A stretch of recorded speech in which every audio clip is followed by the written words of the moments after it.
What's up, everybody? So it is Tuesday and the 28th of July. So a lot sooner than the Friday 31st that was predicted in the shipment. In fact, that got refined further to Wednesday, so I actually got it earlier than it said it was going to be, which I'm happy about. Hopefully those of you who still see shipment pending or whatever just have, I guess, patience and faith, and hopefully it'll be fine. Now, I do know that made to order is also officially done for Indomitus. It lasted a few days after release, which is pretty cool. And they've showcased the 3 box sets, so now we're cooking. But anyways, I want to kind of go over the order here, and all I've done was kind of take the cellophane wrapping, whatever it is, so it's not super glossy, and I've opened it up. It's not even fully off the box set. I wanted to share the unboxing with you guys. There's a million and one unboxings out there. I just kind of wanted to go through it, give my take on what's inside, and kind of react to it myself, if you will, for the first time with you all. So I thought it'd be kind of fun. So firstly, I forgot about the pre-order incentives. So you got the bag with the counters in it. It's just like a clear acrylic counters with a number on it. Very basic, but very fine. That's cool. And I feel like it's actually supposed to come off, but I'm not going to mess with it too much. But yeah, just numbers 1 through 6 or whatever. Pretty cool. Interesting kind of Necrony symbol behind the Warhammer 40k symbol. This is the coin with the Ultramarines on one side and the Necrons on the other, and it's got some weight to it, more weight than I was expecting. So those are the incentive stuff, which is cool. From there, the 3 colors I bought from GW for the new paints is I got their, I gotta shake this one up a little bit, I think, because it's probably from sitting and shipping or whatever, but I got the Ruin Lord brass base, the Canoptech alloy layer, which looks a bit odd when you look at it. I don't know if it needs a good shake or whatnot, but I'm sure it's going to be cool. And then what I'm really curious about is this Cryptek armor shade, and it's a gloss and it's a shade paint. I'm going to play with that over some different metallics and whatnot, I think, on like empty sprue or something, just to see exactly what it gives so I know what I'm dealing with. It looks brownish, but I don't know exactly how it's going to dry. And that can matter if you're trying to, like, let's say shade a gold or do something else with a non-metallic color or something like that. But pretty cool nonetheless. I'm looking forward to playing with that. I really like the coloration of the Necrons that they showcase in Indomitus. I know that's the new Dynasty, but I want to play with that in Mefrit's color schemes, maybe blend a tool, have some fun. Anyways, let's get to the main event here, which I'm excited for, the Indomitus box. So this is going to be a long-winded ramble here. I don't want to, rush anything too much. So let's get more of that cellophane off, whatever they're calling it these days. There we go. Got some weight to it, that's for sure. But yeah, pretty sturdy, beefy box. A good-looking box. Not that it matters too much. On the bottom, you see the contents, of course, as if you're going to buy it in a store. But with that said, let's just open it up and see what's inside. Well, it's not like we don't know what's inside. We know because they showcase it to us, and like I said, there's a million and one unboxings. But let's have some fun. So what I'm gonna do is I'm gonna open it up, kind of look at it a little bit. Then I'll put it off to the side once we get a look on the inside, so I can pull the sprues out and we can kind of focus on that a bit more than just the box with stuff in it, and it won't be too, hopefully too messy to look at or too jarring or whatever. But anyways, get the box open if I can. There we go. Black on the inside, really fancy, right? But the sides, and it goes all the way around the sides, showcase the models as well, which is pretty cool. Let's put that back and see how it is. But I think it's Space Marines, yep, of different chapter colors, right there, pretty neat. Then you get your Ultramarines. And then I think did they do the Necrons in some different colors? Yeah, a little bit. Cool. So this, I take it off. It's not really, it's the same image on either side. It looks like, yeah. One side just has a little barcode on it, so the other side would be like the side you wanted to hang up if you were so inclined to hang it up. Primary Space Marine stuff, always cool. All right, Buncho sprue, and that's kind of how we get to see it coming at us. It's actually surprising for me is I thought the sprue would be on the bottom with like maybe something like what we just saw as a layer separating it from the books. I thought the books would be on top, but it looks to be the opposite. So there is yet another divide right there, and then the books are underneath it. So we'll get to all that. So we've seen how it comes, a lot of sprue to look at. You can see it'd be kind of jarring to look at all of them and zoom in with them all there.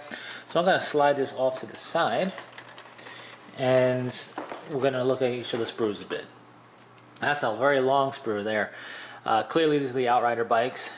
I've heard some potential horror stories for building these. I can't imagine it's too terrible. We can see a little bit of damage here on one of the parts that kind of are locator dowel. Not the worst thing in the world, but also not the greatest, because even though I plan to glue it, that'd be a nice thing to have to kind of help situate it, but one of them is sturdy enough, so one is better than none. And you can see how these bikes kind of go together. This is their push fit. Remember, this isn't a multi-part plastic model, but this is hardly easy to build. Not that it's hard to build. Like I said, I heard stories, but you can see that things don't go together in like 3 pieces. So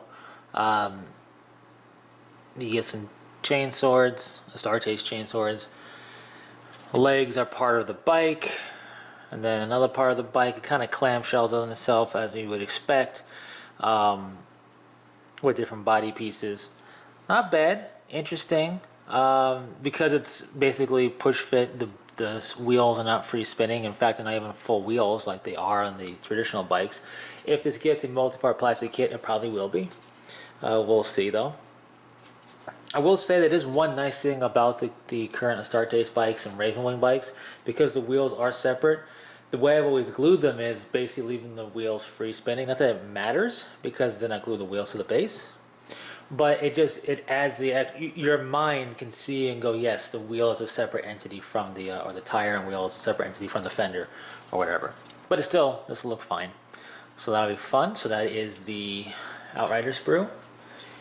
I don't know when I'm going to pull these sprue. It's a good question. I guess I'll put it off to the side and put it back in the box later. All right, here we have the 2 HQs. You have Primaris Captain, and what was that? Oh, that's the phone going off. Whatever.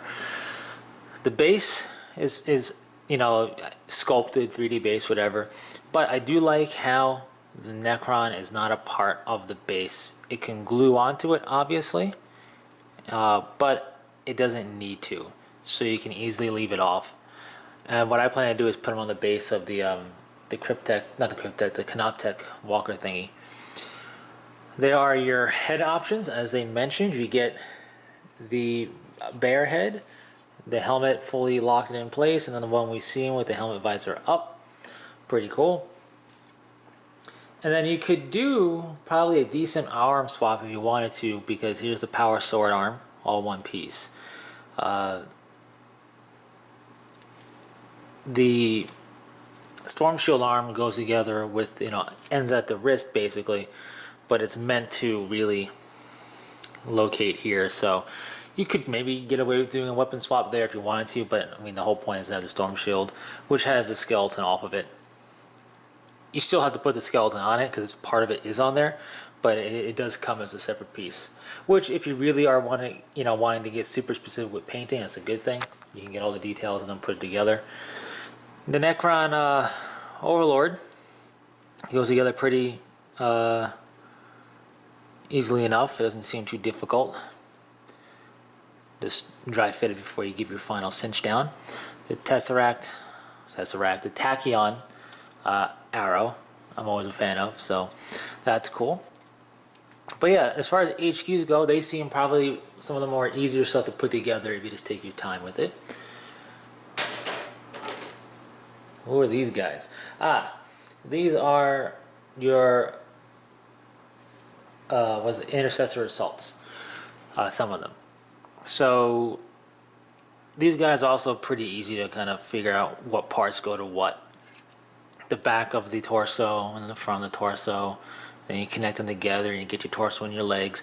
This is surprisingly similar. I don't know why I say surprisingly again. Maybe because it's push fit. I mean, again, everything looks great. The detail, the posing is great for push fit. But this is very similar to how the standard type of Primaris intercessors go together, only they need to be glued. In terms of you have like one leg and the torso piece, and then the other leg's part of the other torso piece, or something with those, both the legs and the back torso are one piece. But my point is, it's not too radically off the beaten path. Nice little bionic arm holding plasma there, and just good detail around. So probably gonna see a couple of these for sure. Nice open hand there. I always like not having something in an arm, so you have a free hand right there. It just looks cool. So it's probably going to be several of these. Verbatim, here's a copy of that. So there's two there. And I guess maybe just two, right? Because you look at it, that should make the squad, I think. Let's see, let's count backpacks. So on each one there are 2, 3, 4, 5 backpacks. So yeah, that makes you 10. Not bad. And then we start getting into some Necron goodies. So, oh, there's some more Space Marines, but I'll do a Necron thing first. This one looks like those, the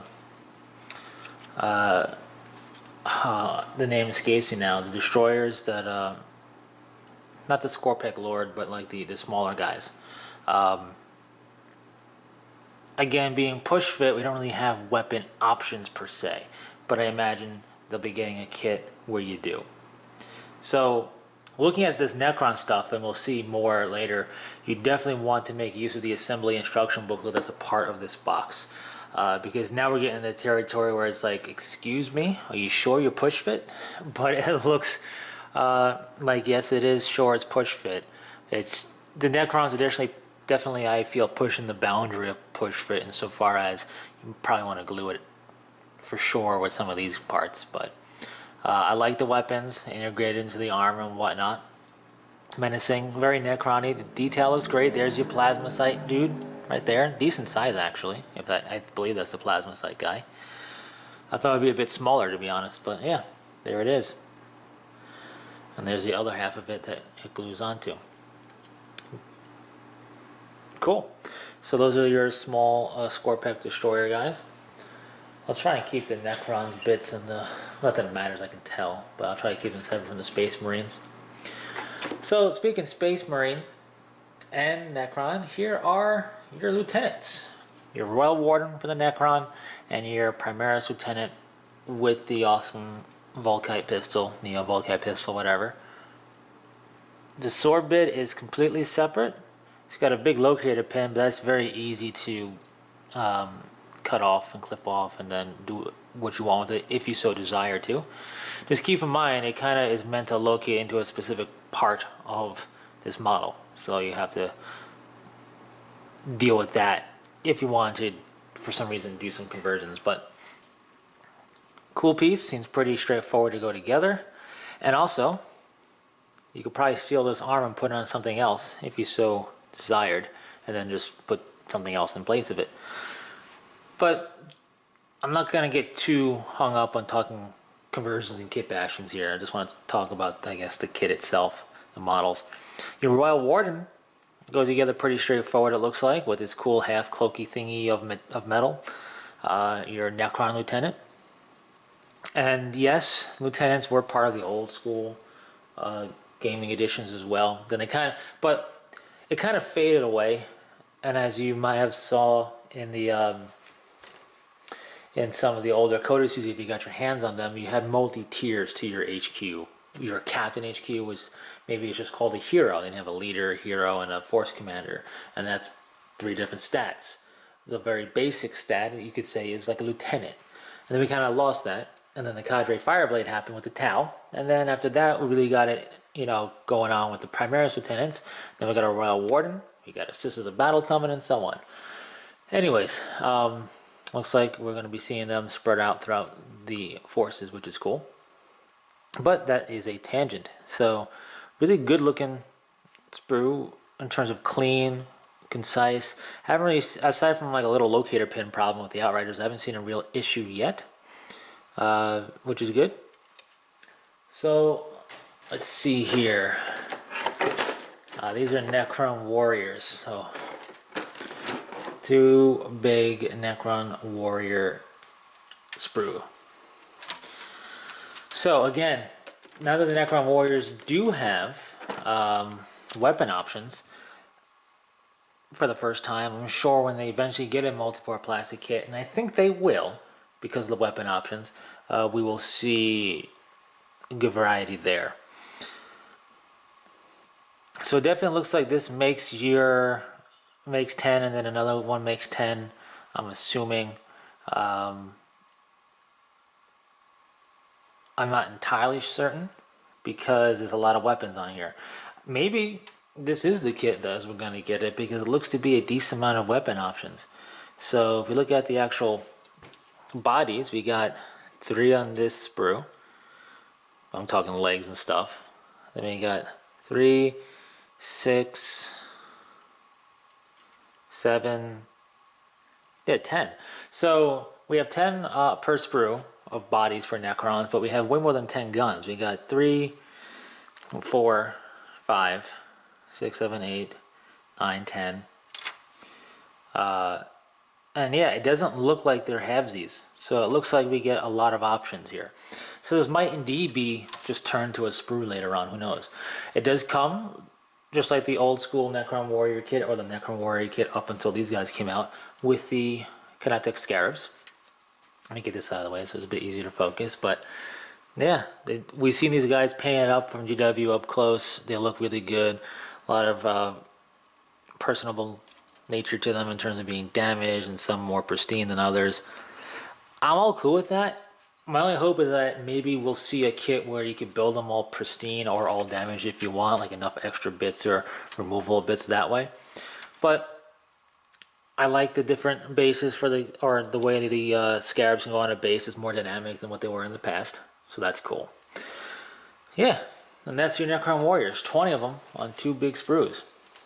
They don't look to be that difficult in terms of going together either. Clearly, because they're just warriors, so they're nothing too crazy. But still, there's a couple of sprue left. And those are definitely ones that I think we want to pay attention to. Some interesting base details as well, in terms of some rocks or whatever to stand on, which is cool.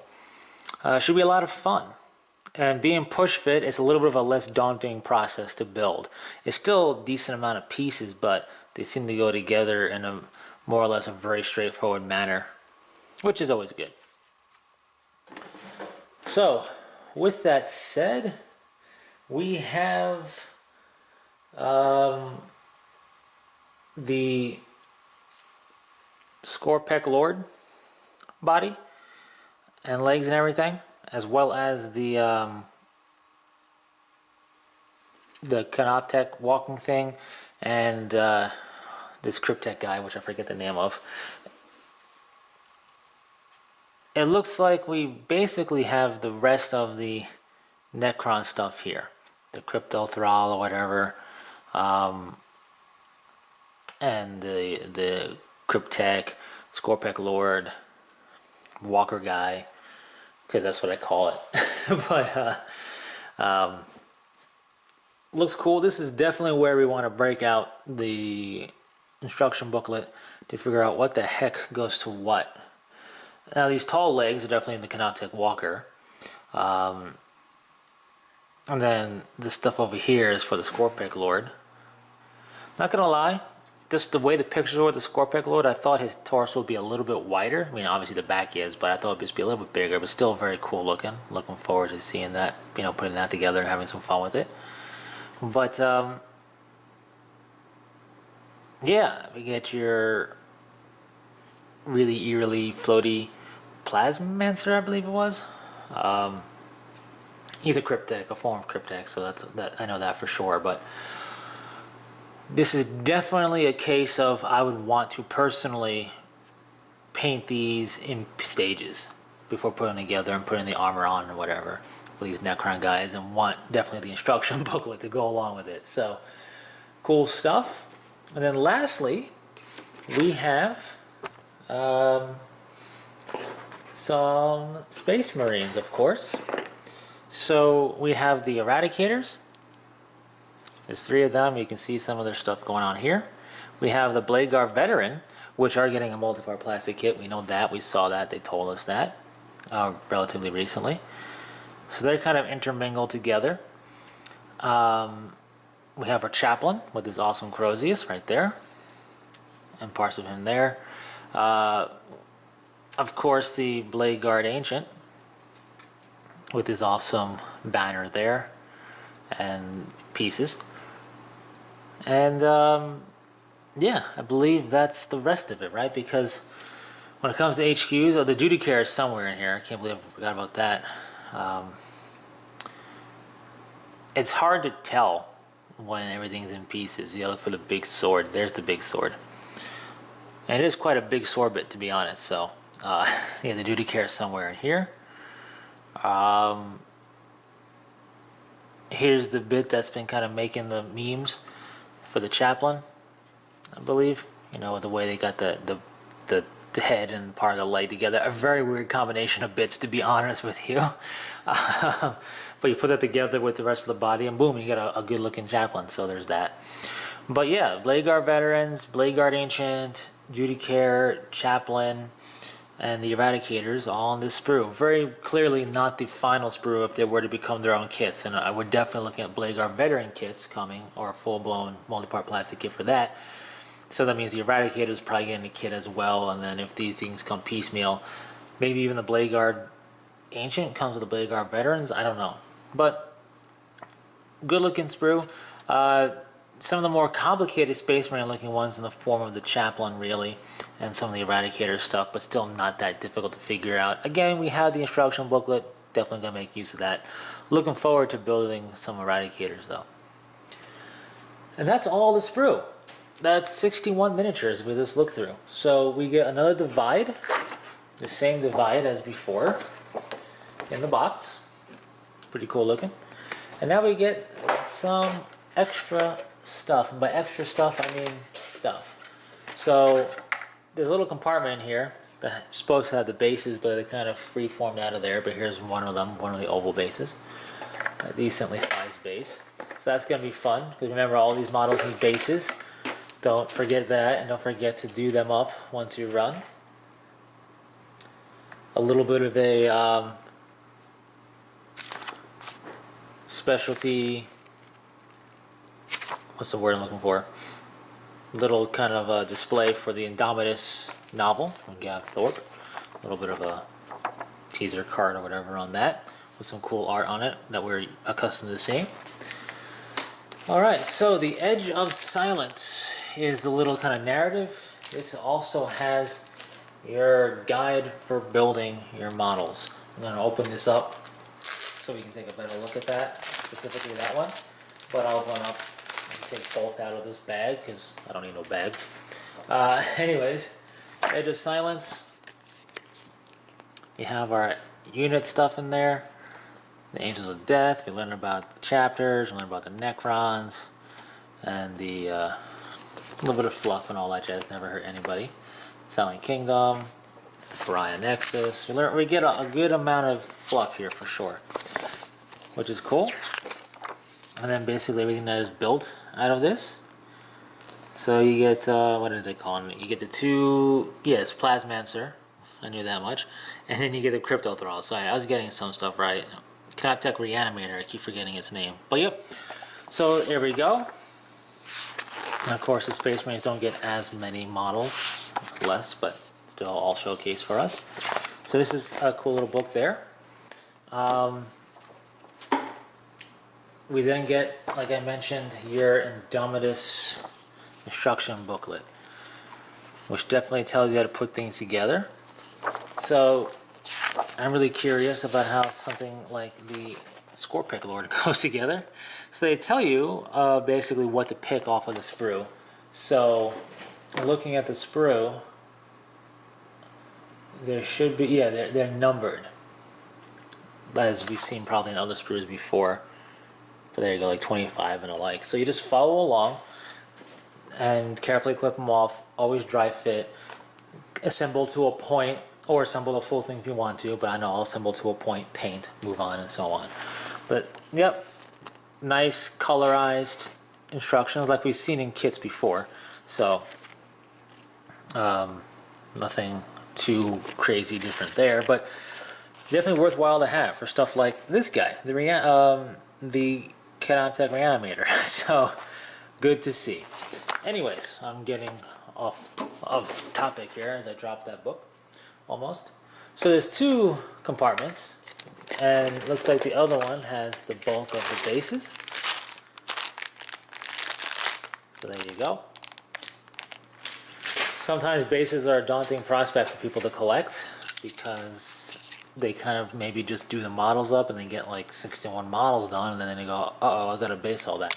I suggest basing as you go, to be honest with you. So those are the bases. And then inside, oh, that's a big guy. I've heard some horror stories for this book. Some people say they got their book damaged, but this is the main rule book. This is quite a beefy core book. Looks great. And it is part of Indomitus. So remember, $200 price tag for Indomitus, but the core book is $65 to buy on its own. This is a bit of a different core book, I guess, because it doesn't say anything, but it's basically the same core book. And yeah, so you subtract 65 and you get 135, and that's a pretty great deal when you start doing the math and all the models, like $2 and change per model basically. But yeah, nice big beefy core book with a little bookmark in there. Always nice. Gonna have to definitely page through that, right, and get acquainted. But we're not done. We have the decal sheet, the infamous decal sheet. It's really not that infamous, but still cool. Of course, Ultramarines, but we have Blood Angels and Spacefuls and Dark Angels as part of this. Would have been nice to see like the rest from the traditional Space Marine sheet, so Salamanders, Black Templars, White Scars, but still very cool. Deathwing symbols because that's Blade Guard veteran. But yeah, really cool looking symbols. Obviously, if you play any of these forces, nice to have them on hand, not just for Primaris stuff, but for anything else. Or you can pick and choose and make use of some of these symbols as you wish, because they're not bad looking just in general. The more universal stuff like skulls and numerals and whatnot. Yeah, so that is everything in the box. The inside of the box just has a little mural from the core rulebook. Those are more bases. There's the rest of the big bases. I just want to take them out. But I guess we'll do that just to organize it. So you get your big ovals and your big circles. Located holes because the feet and whatever other detail just gets cinched in there, so that's nice. Not necessary. If you want to clip it off and glue them however you want, you can always cover up those holes with whatever detail. But the bases will sit on either side here, just like that, more or less, and you got your box. So yeah, that's Indomitus. Thanks very much for sticking through this long-winded ramble. I wanted to kind of share the opening with you. I had no idea how it was going to be laid out, and wanted to share everything else with you. Big old heavy core rulebook sits in there. I guess because of the way they did it, it makes sense that the book's on the bottom. But yeah, hopefully if you haven't gotten yours soon and you pre-ordered it, you will. Or you haven't gotten yours yet, I should say. Hopefully you'll get it soon. If you did the made to order, which is now no longer available, remember that's going to take time. I imagine the 4 months start now. So I could be wrong, but that's my best guess. Outside of that, the paints I look forward to trying out. I did not get the Tesseract Glow, or whatever they call that one. I know that's been also making the rounds on the internet like a meme. Like, oh, how's the best way to get people to buy more contrast? Don't call it contrast, herk herk. Look, the way I've seen it act, which I actually like the way it looks on when people have done stuff with it. It actually looks like it's delivering on what it's trying to do, which is cool. It's not acting just like contrast paint. Now it may have some similarities to contrast to do certain things, but it's not. It's definitely more than just a contrast paint. So with that said, I'm going to put everything back in the box and try and figure out what I want to paint next. With my segment Terminator done, I want to work on a second segment, but I also want to work on maybe a Necron and a Primaris at the same time, because why not? But anyways, thanks for sticking through this. If you didn't get Indomitus at all, because A, it's not your force or whatever, totally cool. If you just couldn't get around to getting Indomitus, price tag, I get it. The starter boxes that I've seen them talk about on the community page for Warhammer 40k, or Warhammer community page, there's 3 different starter boxes for 40k, are still Space Marines and Necrons, but they actually look pretty cool, and it may be worthwhile to check out if you're interested in either of those 2 forces, but Indomitus was just above your price point. That should be cool to look at too. So thanks for sticking with all the fiascos of recording this in a one take. A little bit behind the scenes stuff. Most of the things I do takes multiple takes because I stumble over my words a lot, or get crazy shaky cam, or just completely butcher the statement I'm trying to make. So this was kind of a challenge because genuine first time only happens once. But there we go. So anyways, I already forget exactly how this goes together or goes back, but I'll work on that off camera. So that's been Indomitus. I think, personally, I look forward to painting, from the Necron side of things, I think I look forward to, in all honesty, the Royal Warden, probably the most. I mean, the HQ guy, the Overlord's awesome, the Plasmancer's they're all awesome. But I just like the posing of the Royal Warden, and the flair of the extra capey part on him that isn't too crazy. It could be fun doing, again, in a Mephrit heavy color scheme. On the Space Marine side, it's a toss-up of what I actually am most interested in painting up, because everything's awesome there.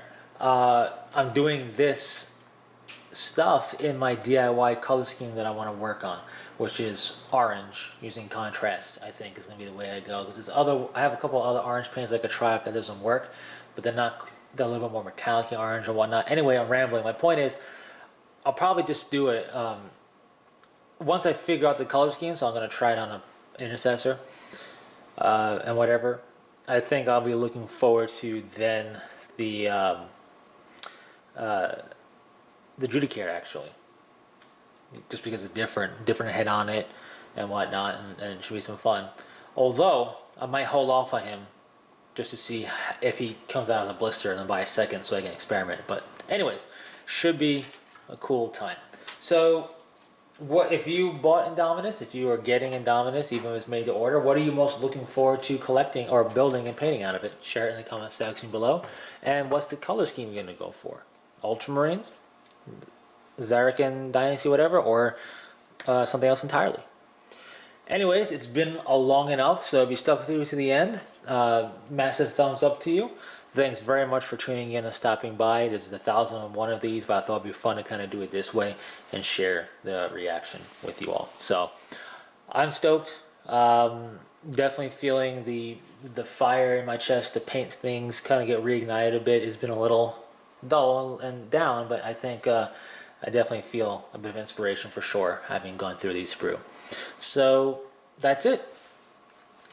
And until the next one, take it easy.